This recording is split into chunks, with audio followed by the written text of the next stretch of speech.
ರಾಘವೇಂದ್ರರನ್ನ ಸಂಬೋಧನೆ ಮಾಡಬೇಕಾದ್ರೆ ಕೇವಲ ರಾಘವೇಂದ್ರರು ಅಂತ ಎಲ್ಲಿಯೂ ಕೂಡ ಸಂಬೋಧನೆ ಮಾಡಿದ್ದು ಇಲ್ಲವೇ ಇಲ್ಲ.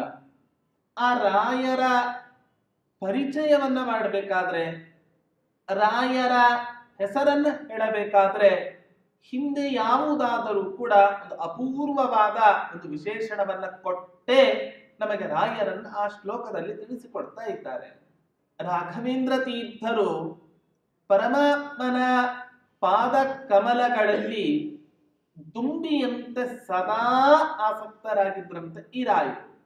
ಯಾವ ರೀತಿ ದುಂಬಿ ಕಾಡಿನಲ್ಲಿ ಇರತಕ್ಕಂತಹ ಹೂವುಗಳಲ್ಲಿ ಇರುವ ಮಕರಂದವನ್ನ ಸವಿಯಲಿಕ್ಕೆ ಸದಾ ಕಾಲ ಆಸಕ್ತವಾಗಿರುತ್ತೋ ಅದೇ ರೀತಿಯಾಗಿ ಈ ರಾಯರು ಕೂಡ ಆ ಭಗವಂತನ ಪಾದ ಕಮಲಗಳಲ್ಲಿ, ಪಾದಾರವಿಂದಗಳಲ್ಲಿ ಸದಾ ಕಾಲ ಆಸಕ್ತರಾಗಿದ್ರಂತೆ ಈ ರಾಘವೇಂದ್ರ ತೀರ್ಥರು.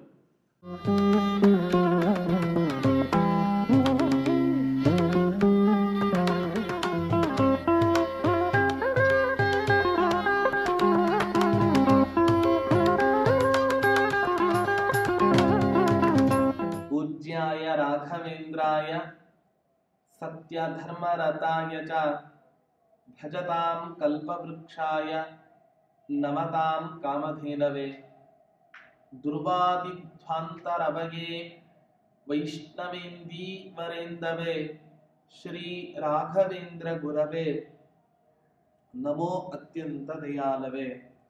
ಶ್ರೀ ಗುರುಭ್ಯೋ ನಮಃ. ಹರಿ ಓಂ. ರಾಘವೇಂದ್ರ ತೀರ್ಥರ ಜೀವನ ಚರಿತ್ರೆಯನ್ನ ನಿರೂಪಣೆ ಮಾಡುವಂತಹ ಒಂದು ಅತ್ಯದ್ಭುತ ಗ್ರಂಥ ಈ ರಾಘವೇಂದ್ರ ವಿಜಯ. ಇಂತಹ ರಾಘವೇಂದ್ರ ವಿಜಯದಲ್ಲಿ ಸುಮಾರು 7 ಸರ್ಗಗಳ ಪರ್ಯಂತ ಅವರ ಬಾಲ್ಯ, ಅವರ ಯೌವನ, ಅವರ ಸನ್ಯಾಸ, ಆ ಸನ್ಯಾಸಾಶ್ರಮದ ನಂತರ ಆ ಆಶ್ರಮ ಪರಿಪಾಲನೆಯ ಧರ್ಮಗಳನ್ನ ಎಷ್ಟು ನಿಷ್ಠೆಯಿಂದ ಅವರು ಅನುಷ್ಠಾನ ಮಾಡಿದ್ದಾರೆ ಅನ್ನೋದನ್ನ ನಾವು ನೋಡ್ತಾ ಬಂದಿದ್ದೇವೆ 7ನೇ ಸರ್ಗದ ತನಕ. 8ನೇ ಸರ್ಗದ ಆರಂಭದಲ್ಲಿ ರಾಘವೇಂದ್ರ ತೀರ್ಥರು ಸ್ವಯಂ ವ್ಯಕ್ತ ಕ್ಷೇತ್ರವಾದ ಶ್ರೀರಂಗಂ ಅನ್ನೋ ಕ್ಷೇತ್ರಕ್ಕೆ ಪ್ರಯಾಣವನ್ನ ಬೆಳೆಸಿ ಆ ಕ್ಷೇತ್ರದಲ್ಲಿ ನೆಲೆಸಿದ ಯಾವ ರಂಗನಾಥ ಸ್ವಾಮಿ ಇದ್ದಾನೆ, ಆ ರಂಗನಾಥ ಸ್ವಾಮಿಯನ್ನ ಅನೇಕ ರೀತಿಯಲ್ಲಿ ಸ್ತೋತ್ರವನ್ನ ಮಾಡ್ತಾರೆ ಈ ರಾಘವೇಂದ್ರ ತೀರ್ಥರು. ಅಷ್ಟೇ ಅಲ್ಲ, ಆ ಶ್ರೀರಂಗ ಕ್ಷೇತ್ರದಲ್ಲಿಯೇ ಅನೇಕ ದಿನಗಳ ಪರ್ಯಂತ ವಾಸವನ್ನ ಮಾಡಿ ಕಾವೇರಿ ನದಿ ತೀರದಲ್ಲಿ, ಆ ಕಾವೇರಿ ನದಿಯಲ್ಲಿ ಪ್ರತಿನಿತ್ಯ ಅವಗಾಹನಾದಿ ಮೊದಲಾದ ತಮ್ಮ ನಿತ್ಯ ವಿಧಿಗಳನ್ನ ಪೂರೈಸಿ ಅವರು ಆ ಶ್ರೀರಂಗಂ ಅನ್ನೋ ಕ್ಷೇತ್ರದಲ್ಲಿಯೇ ತುಂಬಾ ಅನೇಕ ದಿನಗಳ ಪರ್ಯಂತ ವಾಸವನ್ನ ಮಾಡ್ತಾರೆ. ಅಂತಹ ಸ್ವಯಂ ವ್ಯಕ್ತ ಕ್ಷೇತ್ರಗಳಲ್ಲಿ ನಾವು ನೀವು ಎಲ್ಲರೂ ಕೂಡ ಅಪರೂಪಕ್ಕೊಮ್ಮೆ ಜೀವನದಲ್ಲಿ ಒಂದೊಂದು ಬಾರಿ ನಾವೆಲ್ಲ ಪ್ರಯಾಣವನ್ನ ಬೆಳೆಸಿರ್ತೇವೆ. ಆ ಸಂದರ್ಭದಲ್ಲಿ ನಾವು ಅಲ್ಲಿದ್ದಾಗ ಏನು ಮಾಡಬೇಕು ಅನ್ನೋದನ್ನ ನಮಗೆ ತಿಳಿಸಿಕೊಡ್ತಾ ಇದ್ದಾರೆ ರಾಘವೇಂದ್ರ ತೀರ್ಥರು.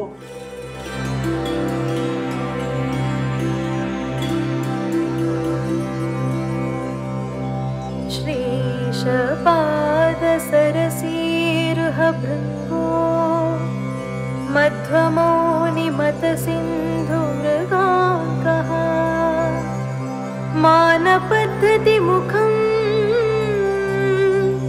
ಮತಮಾಖ್ಯಾ ಚಂದ್ರಿಕಾಂತಮಸಕೃತ್ ಚತುರೋಸಂ.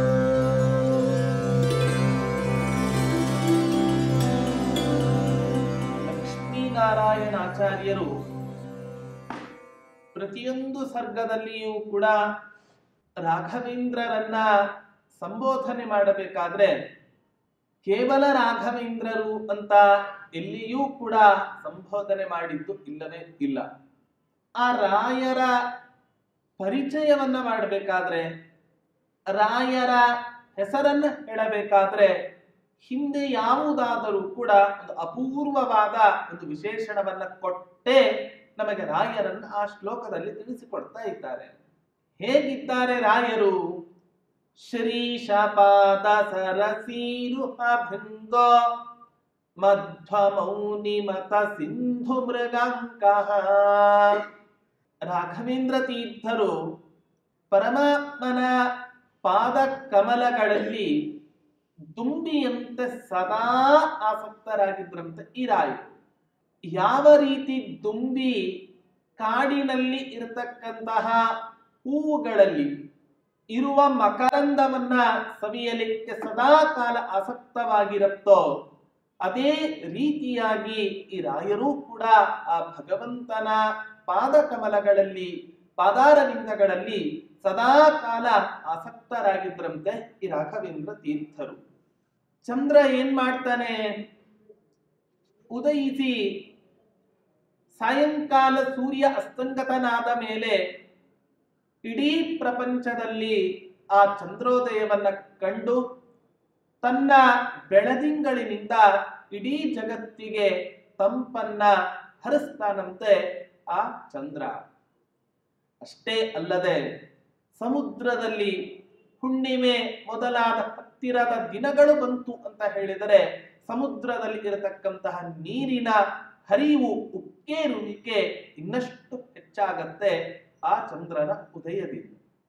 ಹಾಗೆ ಈ ರಾಘವೇಂದ್ರ ತೀರ್ಥನೆಂಬ ಚಂದ್ರನೂ ಕೂಡ ಉದಯಿಸಿದ್ದಾನೆ.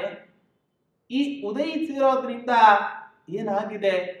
ಮಧ್ವಾಚಾರ್ಯರಿಂದ ನಿರ್ಮಿತವಾದ ಯಾವ ಸಚ್ಚಾಸ್ತ್ರಗಳೆಂಬ ಸಮುದ್ರಗಳು ಇದ್ದಾವೆ, ಆ ಸಮುದ್ರಗಳನ್ನ ಅಭಿವೃದ್ಧಿಗೊಳಿಸ್ತಕ್ಕಂತಹ ಒಂದು ದಿವ್ಯ ಚಂದ್ರನಂತೆ ಶೋಭಿಸ್ತಾ ಇದ್ದಾರಂತೆ ಈ ರಾಘವೇಂದ್ರ ತೀರ್ಥರು. ಮಧ್ವಮೌನಿ ಮತ ಸಿಂಧು ಮೃಗಾಂಕಃ. ಮತ್ತೆ ಅಷ್ಟೇ ಅಲ್ಲ, ಚತುರಃ, ಪ್ರವಚನದಲ್ಲಿ ಅತ್ಯಂತ ಪಾಠವನ್ನ ಸಂಪಾದನೆ ಮಾಡಿದ್ರಂತೆ ಈ ರಾಘವೇಂದ್ರ ತೀರ್ಥರು. ಯಾಕೆ?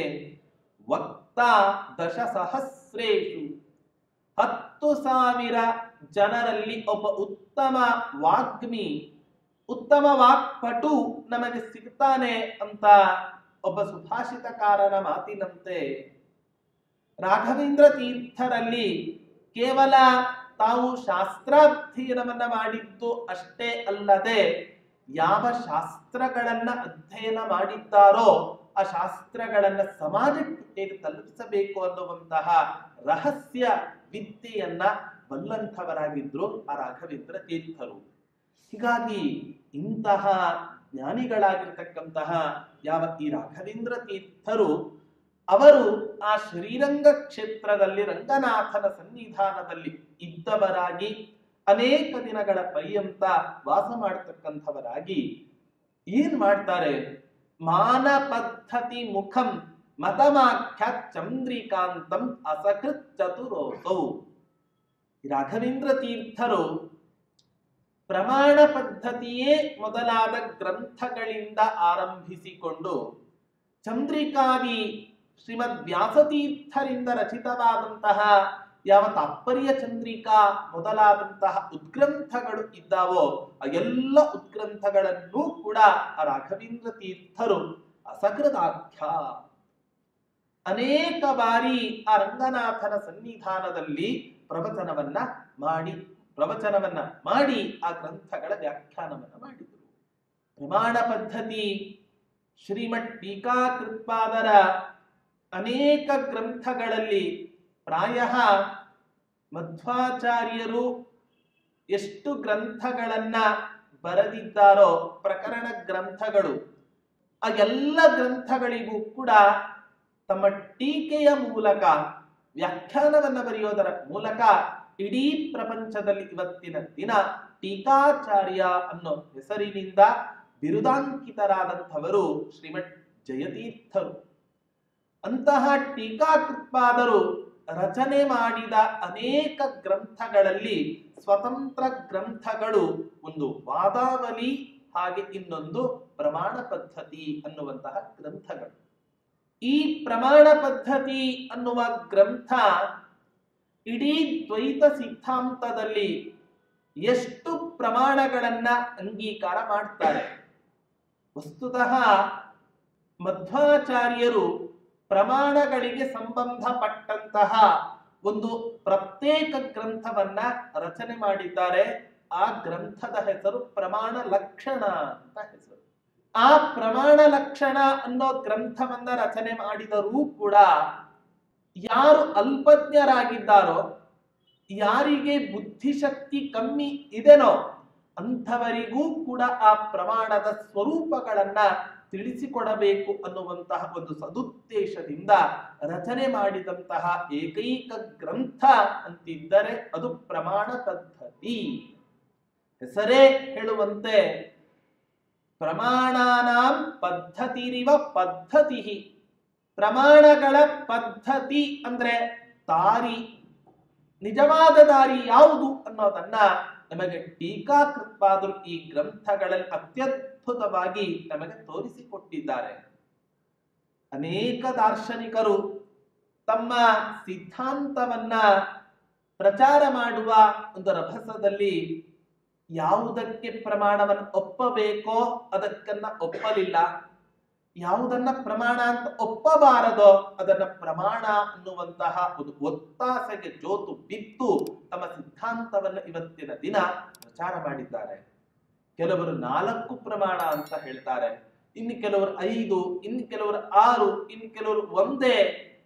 ಚಾರ್ವಾಕರು ಕೇವಲ ಪ್ರತ್ಯಕ್ಷ ಮಾತ್ರ ಪ್ರಮಾಣ ಅಂತ ಹೇಳ್ತಕ್ಕಂಥವರು, ವೈಶೇಷಿಕರು ಪ್ರತ್ಯಕ್ಷ ಅನುಮಾನ ಮಾತ್ರ ಪ್ರಮಾಣ ಅಂತ ಹೇಳ್ತಕ್ಕಂಥವರು, ನೈಯಾಯಿಕರು 4 ಪ್ರಮಾಣ ಅಂತ ಹೇಳ್ತಾರೆ. ಹೀಗೆ ಒಬ್ಬೊಬ್ಬರು ಒಂದೊಂದು ರೀತಿಯಾಗಿ ಪ್ರಮಾಣದ ಸ್ವರೂಪವನ್ನ ತಿಳಿಸಿದಾಗ ನಿಜವಾದ ಪ್ರಮಾಣದ ಸ್ವರೂಪ ಎಷ್ಟು, ದ್ವೈತ ಸಿದ್ಧಾಂತ ರೀತ್ಯ ಪ್ರಮಾಣಗಳನ್ನು ಎಷ್ಟು ಅಂಗೀಕಾರ ಮಾಡಬೇಕು ಅನ್ನುವ ಒಂದು ಸ್ಪಷ್ಟ ಚಿತ್ರಣವನ್ನ ಶ್ರೀಮಠ್ ಟೀಕಾಕೃತ್ಪಾದರು ಈ ಪ್ರಮಾಣ ಪದ್ಧತಿ ಅನ್ನೋ ಗ್ರಂಥದಲ್ಲಿ ತಿಳಿಸಿಕೊಟ್ಟಿದ್ದಾರೆ. ಪ್ರತಿಯೊಬ್ಬ ವೇದಾಂತ ಗ್ರಂಥವನ್ನ ಅಧ್ಯಯನ ಮಾಡತಕ್ಕಂತಹ ಪ್ರತಿಯೊಬ್ಬ ಆ ವಿದ್ಯಾರ್ಥಿಗೂ ಕೂಡ ಯಾವ ರೀತಿಯಾಗಿ ನ್ಯಾಯಶಾಸ್ತ್ರದ ಉದ್ಗ್ರಂಥಗಳನ್ನ ಅಧ್ಯಯನ ಮಾಡಲಿಕ್ಕೆ ಸಣ್ಣ ಪುಟ್ಟ ಗ್ರಂಥಗಳು ಅಂತ ಕರೆಸಿಕೊಂಡಂತಹ ತರ್ಕ ಸಂಗ್ರಹ ದೀಪಿಕಾ, ದಿನಕರಿ ಮೊದಲಾದಂತಹ ಗ್ರಂಥಗಳನ್ನು ಅಧ್ಯಯನ ಮಾಡಿದ ಮೇಲೆಯೇ ಅವನಿಗೆ ಉದ್ಗ್ರಂಥಗಳ ಅಧ್ಯಯನವನ್ನ ಮಾಡ್ಲಿಕ್ಕೆ ಹೇಗೆ ಸಾಧ್ಯವೋ ಹಾಗೆ ಆ ಆಚಾರ್ಯ ಮಧ್ವರು ರಚನೆ ಮಾಡಿದ ಯಾವ ಸರ್ವಮೂಲ ಗ್ರಂಥಗಳು ಇದ್ದಾವೆ ಆ ಎಲ್ಲ ಸರ್ವಮೂಲ ಗ್ರಂಥಗಳ ಅಧ್ಯಯನಕ್ಕೆ ಅತ್ಯಂತ ಮಹದುಪಕಾರಿಯಾಗಿರ್ತಕ್ಕಂತಹ ಗ್ರಂಥವೇ ಈ ಪ್ರಮಾಣ ಪದ್ಧತಿ ಅನ್ನುವಂತಹ ಗ್ರಂಥ. ಹೀಗಾಗಿ ಪ್ರತಿಯೊಬ್ಬ ವೇದಾಂತ ಶಾಸ್ತ್ರವನ್ನ ಪ್ರವೇಶ ಮಾಡತಕ್ಕಂತಹ ಆ ವಿದ್ಯಾರ್ಥಿಗೆ ಅತ್ಯನುಕೂಲವಾದ ಅತ್ಯವಶ್ಯವಾಗಿರ್ತಕ್ಕಂತಹ ಗ್ರಂಥ ಈ ಪ್ರಮಾಣ ಪದ್ಧತಿ. ಇಂತಹ ಪ್ರಮಾಣ ಪದ್ಧತಿಯೇ ಮೊದಲಾದ ಅನೇಕ ಉದ್ಗ್ರಂಥಗಳನ್ನ ಆ ರಾಘವೇಂದ್ರ ತೀರ್ಥರು ಅಲ್ಲಿ ಉಪನ್ಯಾಸವನ್ನ ಮಾಡಿದ್ರು, ವ್ಯಾಖ್ಯಾನವನ್ನ ಮಾಡಿದ್ರು ಅಂತ ಹೇಳ್ತಾ ಇದ್ರು. ಬರೀ ಪ್ರಮಾಣ ಪದ್ಧತಿ ಇಷ್ಟೇ ಆ ಗ್ರಂಥದ ಅಥವಾ ಇನ್ಯಾವುದೋ ಅನೇಕ ಗ್ರಂಥಗಳನ್ನ ಮಾತ್ರ ಅವರು ಉಪನ್ಯಾಸ ಮಾಡಲಿಲ್ಲ. ರಾಯರ ಪಾಂಡಿತ್ಯದ ಪರಿಚಯವನ್ನ ಕವಿಗಳು ನಮಗೆ ಈ ಶ್ಲೋಕದಲ್ಲಿ ಮಾಡಿ ತೋರಿಸ್ತಾ ಇದ್ದಾರೆ. ಏನು ಪ್ರಮಾಣ ಪದ್ಧತಿ ಪಾಠ ಮಾಡಿದ್ರು ಅಂದ್ರೆ ಅಷ್ಟಕ್ಕೆ ಅವರ ವಿದ್ಯೆ ಸೀಮಿತ ಅಂತ ಅಂದುಕೊಳ್ಳುವವರು ಅನೇಕ ಜನ ಇದ್ದಾರೆ. ಅದಕ್ಕೋಸ್ಕರ ಪ್ರಮಾಣ ಪದ್ಧತಿಯಿಂದ ಆರಂಭಿಸಿ ಚಂದ್ರಿಕಾ ಗ್ರಂಥದ ತನಕ ಅನೇಕ ಉದ್ಗ್ರಂಥಗಳನ್ನ ಆ ರಾಘವೇಂದ್ರ ತೀರ್ಥರು ಆ ವ್ಯಾಸತೀರ್ಥ ಮಂಟಪದಲ್ಲಿ ಆ ಶ್ರೀರಂಗಂ ಅನ್ನೋ ಕ್ಷೇತ್ರದಲ್ಲಿ ರಂಗನಾಥನ ಸನ್ನಿಧಾನದಲ್ಲಿ ಉಪನ್ಯಾಸವನ್ನ ಮಾಡಿದರು ಅಂತ ಹೇಳ್ತಾ ಇದ್ದಾರೆ. ವ್ಯಾಸತೀರ್ಥರಿಂದ ರಚಿತವಾದ ಅನೇಕ ಪ್ರೌಢ ಗ್ರಂಥಗಳಲ್ಲಿ ಸುಮಾರು ನಮಗೆ ಇವತ್ತಿನ ದಿನ ಅವರಿಂದ ರಚಿತವಾದ ಗ್ರಂಥಗಳಲ್ಲಿ ನಮಗೆ ಉಪಲಬ್ಧಿ ಆಗುವಂತಹ ಗ್ರಂಥಗಳು ಕೇವಲ 8-9 ಅಷ್ಟೇ ನಮಗೆ ಆ ಗ್ರಂಥಗಳು ಉಪಲಬ್ಧಿ ಆಗುತ್ತೆ. ಆ ಗ್ರಂಥಗಳಲ್ಲಿಯೂ ಕೂಡ ಅವರು ಪ್ರಸಿದ್ಧರಾದದ್ದೇ ವ್ಯಾಸತ್ರಯ ಗ್ರಂಥಗಳಿಂದ. ತಾತ್ಪರ್ಯ ಚಂದ್ರಿಕಾ, ನ್ಯಾಯಾಮೃತ, ತರ್ಕತಾಂಡವ ಈ 3 ಗ್ರಂಥಗಳು ಕೂಡ ದ್ವೈತ ಸಿದ್ಧಾಂತಕ್ಕೆ 3 ಶಿಖರಗಳಿದ್ದಂತೆ ಅವು ತೋರ್ತಾ ಇದ್ದಾವೆ. ಪ್ರಾಯ ಅನ್ಸತ್ತೆ ವ್ಯಾಸತೀರ್ಥರು ತಮ್ಮ ಇಡೀ ಜೀವನದ ಅವಭೃತ ಏನಿದೆ ಆ ಅವಭೃತವನ್ನ ಈ ಗ್ರಂಥದಿಂದಲೇ ಮುಗಿಸಿದಂಥ ಮಹನೀಯರು. ತಾತ್ಪರ್ಯ ಚಂದ್ರಿಕಾ ಅನ್ನುವಂತಹ ಗ್ರಂಥದಿಂದಲೇ ಮುಗಿಸಿದಂಥವರು. ಪ್ರಾಯ ವ್ಯಾಸರಾಜರು ನ್ಯಾಯಾಮೃತ, ತರ್ಕತಾಂಡವಾದಿ ಗ್ರಂಥಗಳನ್ನ ರಚಿಸಿದರೂ ಕೂಡ ನ್ಯಾಯಾಮೃತಾಚಾರ್ಯ ಅಂತ ಯಾವತ್ತೂ ಕೂಡ ಅವರಿಗೆ ಪ್ರಸಿದ್ಧಿ ಬರಲಿಲ್ಲ. ಹೊರತು ಚಂದ್ರಿಕಾಚಾರ್ಯ ಅನ್ನೋ ಹೆಸರಿನಿಂದಲೇ ಇವತ್ತಿಗೂ ಕೂಡ ವ್ಯಾಸರಾಜರಿಗೆ ಒಂದು ಪ್ರಸಿದ್ಧಿ ಇದೆ. ರಾಯರಿಗೆ ಹೇಗೆ ನ್ಯಾಯಸುಧಾ ಗ್ರಂಥಕ್ಕೆ ಪರಿಮಳ ಅನ್ನೋ ವ್ಯಾಖ್ಯಾನವನ್ನ ಬರೆದಿರುವ ನಿಮಿತ್ತದಿಂದ ಅವರಿಗೆ ಪರಿಮಳಾಚಾರ್ಯ ಅನ್ನುವಂತಹ ಬಿರುದು ದೊರಕಿತೋ, ಅದೇ ರೀತಿ ವ್ಯಾಸತೀರ್ಥರಿಗೆ ಚಂದ್ರಿಕಾಚಾರ್ಯ ಅನ್ನೋ ಬಿರುದು ಬರಲಿಕ್ಕೆ ಮುಖ್ಯ ಕಾರಣ ಶ್ರೀಮತ್ ತಾತ್ಪರ್ಯ ಚಂದ್ರಿಕಾ ಅನ್ನೋ ಗ್ರಂಥವನ್ನ ರಚನೆ ಮಾಡಿರೋದೇ ಅದಕ್ಕೆ ಮುಖ್ಯ ಕಾರಣ ಆಯಿತು. ನೋಡಿ, ಇವತ್ತಿನ ದಿನ ವ್ಯಾಸರು ರಚನೆ ಮಾಡಿದಂತಹ ಯಾವ ಬ್ರಹ್ಮಸೂತ್ರಗಳ ಇದ್ದಾವೆ, ಆ ಬ್ರಹ್ಮಸೂತ್ರಗಳ ಮೇಲೆ 100 ಗ್ರಂಥಗಳ ಉತ್ಪತ್ತಿ ಇವತ್ತಿನ ದಿನ ಆಗಿದೆ. ಆದ್ರೆ ಆ ಎಲ್ಲ ಗ್ರಂಥಗಳ ಅಧ್ಯಯನ ನಮ್ಮ ಜನ್ಮದಲ್ಲಿ ಸಾಧ್ಯವೇ? 21 ಭಾಷ್ಯಗಳು ಬ್ರಹ್ಮಸೂತ್ರದ ಮೇಲೆ ಮಧ್ವಾಚಾರ್ಯರು ಅವತಾರ ಮಾಡೋದಕ್ಕಿಂತ ಮುಂಚೆನೆ ಹುಟ್ಟಿತ್ತು ಅಂತ ಹೇಳಿದ್ರೆ, ಮಧ್ವಾಚಾರ್ಯರ ನಂತರ ವ್ಯಾಸತೀರ್ಥರು ಬರುವ ತನಕ ಬ್ರಹ್ಮಸೂತ್ರಗಳ ಮೇಲೆ ಎಷ್ಟೊಂದು ಗ್ರಂಥಗಳ ಉಗಮ, 100 ಗ್ರಂಥಗಳ ಉಗಮ ಆಗಿನ ಕಾಲದಲ್ಲಿಯೇ ಈ ಬ್ರಹ್ಮಸೂತ್ರಗಳ ಮೇಲೆ ಆಗಿತ್ತು. ಅಷ್ಟೆಲ್ಲ ಅಧ್ಯಯನವನ್ನ ಮಾಡತಕ್ಕಂತಹದ್ದು ಅತ್ಯಂತ ಕ್ಲೇಶದಾಯಕ. ಅದಕ್ಕೋಸ್ಕರ ವ್ಯಾಸತೀರ್ಥರು ಈ ಎಲ್ಲ 100 ಗ್ರಂಥಗಳ ಸಾರ ಏನಿದೆ ಆ ಸಾರ ಈ ಒಂದೇ ಗ್ರಂಥದಲ್ಲಿ ತುಂಬಬೇಕು ಅನ್ನುವಂತಹ ಒಂದು ಉತ್ತಮವಾದ ಅಭಿಲಾಷೆಯಿಂದ ರಚನೆ ಮಾಡಿದಂತಹ ಗ್ರಂಥವೇ ಅದು ತಾತ್ಪರ್ಯ ಚಂದ್ರಿಕಾ ಅನ್ನುವಂತಹ ಗ್ರಂಥ. ಇನ್ನೊಂದು ಆಶ್ಚರ್ಯ ಅಂತ ಹೇಳಿದ್ರೆ, ವಸ್ತುತಃ ವ್ಯಾಸತೀರ್ಥರು ಮೊದಲ 2 ಅಧ್ಯಾಯಗಳಿಗೆ, ಬ್ರಹ್ಮಸೂತ್ರಗ ಮೊದಲ 2 ಅಧ್ಯಾಯಗಳಿಗೆ ಮಾತ್ರ ಆ ತತ್ವಪ್ರಕಾಶಿಕ ಅಂತ ಟೀಕಾಕೃತ್ವ ಬ್ರಹ್ಮಸೂತ್ರ ಭಾಷ್ಯ, ತತ್ವಪ್ರಕಾಶಿಕ ಅದರ ವಿಸ್ತೃತ ರೂಪವೇ ಈ ಚಂದ್ರಿಕಾ ಅನ್ನುವಂತಹ ಗ್ರಂಥದಲ್ಲಿ ನಾವು ನೋಡ್ತೇವೆ. ಆದರೆ ವಸ್ತುತಃ 2 ಅಧ್ಯಾಯಗಳಿಗೆ ಮಾತ್ರ ಇವರು ವ್ಯಾಖ್ಯಾನವನ್ನು ಬರೆದಿದ್ದಾರೆ. ಉಳಿದ 2 ಅಧ್ಯಾಯಗಳಿಗೆ ಆ ಪರಂಪರೆಯಲ್ಲಿ ಬಂದಂತಹ ಯಾವ ರಘುನಾಥ ಯತಿಗಳು ಅನ್ನುವಂತಹ ದೊಡ್ಡ ಜ್ಞಾನಿಗಳು, ದೊಡ್ಡ ತಪಸ್ವಿಗಳು, ಅವರು ಉಳಿದ 2 ಅಧ್ಯಾಯಗಳಿಗೆ ವ್ಯಾಖ್ಯಾನವನ್ನು ಬರೆದು ಸಂಪೂರ್ಣ ಮಾಡಿದ್ದಾರೆ ಅನ್ನುವಂತಹ ಒಂದು ಪ್ರಸಿದ್ಧಿ ಇದೆ. ಅದರಿಂದ ಕೆಲವರೆಲ್ಲ ಆಕ್ಷೇಪವನ್ನ ಮಾಡ್ತಾರೆ, ವ್ಯಾಸತೀರ್ಥರು ಬರೀ 2 ಅಧ್ಯಾಯಗಳಿಗೆ ಮಾತ್ರ ಬರೆದಿದ್ದಾರೆ, ಇದು ಅಪರಿಪೂರ್ಣ ಚಂದ್ರಿಕಾ ಹೊರತು ಪರಿಪೂರ್ಣವಾದ ತಾತ್ಪರ್ಯ ಚಂದ್ರಿಕೆ ಆಗಲಿಲ್ಲ ಅಂತ ಹೇಳಿದ್ರೆ, ಅದಕ್ಕೋಸ್ಕರ ಆ ರೀತಿಯೆಲ್ಲ ಹೇಳಲಿಕ್ಕೆ ಹೋಗಬಾರದು. ಯಾಕೆ? ಚಂದ್ರನ ಚಂದ್ರಿಕೆಯ ಅದು ಬೇಕಾದ್ರೆ ಅಪರಿಪೂರ್ಣ ಆಗ್ಬೋದು. ಚಂದ್ರನ ಬೆಳದಿಂಗಳು ಹುಣ್ಣಿಮೆ ದಿನ ಮಾತ್ರ ನಮಗೆ ಪೂರ್ಣ ಸಿಗತ್ತೆ, ಉಳಿದೆಲ್ಲ ದಿನಗಳಂದು ಕೂಡ ಒಂದೊಂದು ಕಲೆ ಕಮ್ಮಿ ಆಗ್ತಾ ಇರತ್ತೆ, ಜಾಸ್ತಿ ಆಗ್ತಾ ಇರತ್ತೆ. ಆದ್ದರಿಂದ ಚಂದ್ರನ ಬೆಳದಿಂಗಳು ಬೇಕಾದ್ರೆ ಅಪರಿಪೂರ್ಣ ಅಂತ ಹೇಳಬಹುದು ಹೊರತು ವ್ಯಾಸತೀರ್ಥರಿಂದ ರಚಿತವಾದ ಯಾವ ಈ ಚಂದ್ರಿಕಾ ಗ್ರಂಥ ಇದೆ ಅದು ಅಪರಿಪೂರ್ಣ ಆಗ್ಲಿಕ್ಕೆ ಸಾಧ್ಯವೇ ಇಲ್ಲ. ಯಾಕೆ? ಭಗವಂತನ ಸಂಪೂರ್ಣ ಸ್ವರೂಪವನ್ನ ತಮ್ಮ 2 ಅಧ್ಯಾಯಗಳಲ್ಲಿ ಅತ್ಯಂತ ಸ್ಫುಟವಾಗಿ ನಮಗೆ ತಿಳಿಸಿಕೊಟ್ಟಿದ್ದಾರೆ. ಆದ್ದರಿಂದ ಹೇಗ್ ತಾನೆ ಇದು ಅಪರಿಪೂರ್ಣ ಆಗ್ಲಿಕ್ಕೆ ಸಾಧ್ಯ? ಹೀಗಾಗಿ ಆ ವ್ಯಾಸತೀರ್ಥರಿಂದ ರಚಿತವಾದಂತಹ ಸುಧಾದಿ ಗ್ರಂಥಗಳ ಅಧ್ಯಯನದ ನಂತರ ಇವತ್ತಿನ ದಿನ ನಮ್ಮ ಈ ಅಧ್ಯಯನ ಪರಂಪರೆಯಲ್ಲಿ ಚಂದ್ರಿಕಾ ಗ್ರಂಥದ ಅಧ್ಯಯನ ಅನ್ನೋದು ನಡೆಸ್ತಕ್ಕಂತಹ ಒಂದು ಸಂಪ್ರದಾಯ ಇದೆ.